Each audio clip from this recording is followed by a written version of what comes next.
Hinatulang guilty ng Sandigan Bayan si Janet Napoles sa mga kasong graft at malversation kaugnay sa 50 million pesos na ghost projects and deliveries noong 2011. Detalye tayo niyan sa ulat on the spot ni Maki Pulido. Maki? Guilty nga ang hatol ng Sandigan Bayan 6th Division sa kasong graft at malversation of public funds through falsification of documents laban kay Janet Napoles at ilan sa kanyang mga kapwa-akusado sa kasong ito.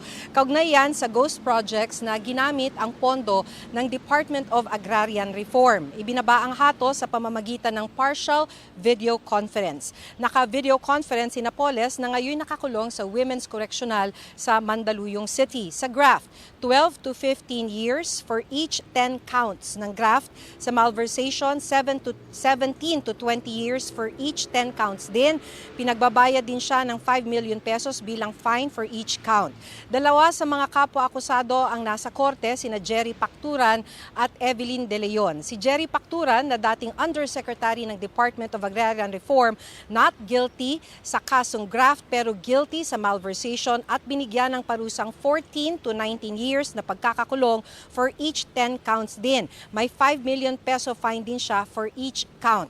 Guilty si Evelyn De Leon sa 3 counts ng malversation at 3 counts ng graft. Si De Leon ang dating empleyado ng isa sa mga NGO ni Napoles. 14 to 19 years na pagkakakulong ang ibinabang parusa for each count. Sa mga akusado, 3 ang nananatiling at large. Nag-issue ng warrant of arrest ang korte at ngayon naka-archive ang kaso hanggat sila ay maaresto. Bilang civil liability, pinapabalik ng korte kay Napoles ang 50 million pesos na nalustay na pondo ng gobyerno plus 6%. 15 million pesos naman plus 6% interest ang pinapabayad kay Pacturan. Pero dahil maaari pang mag-appeal sa Korte Suprema ang mga nahatulan, pinayagan sila ng 6th Division na mag-post ng higit 4 million peso bond para sa kanilang provisional liberty o pansamantalang kalayaan. Ang kasong ito ay kaugnay ng 50 million pesos na ghost projects and deliveries noon pang 2011 pero nitong 2022 na naisampa ang kaso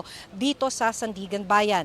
Gamit ang pondo ng Department of Agrarian Reform, ipinalabas na humingi ng proyekto ang 10 munisipalidad sa Luzon at mga NGO ni Napoles ang nagpatupad ng mga ito. Pero sabi ng mga prosecutor, pineke ang mga lagda ng mga mayor ng mga bayan at walang naipatupad ni isang proyekto. Rafi?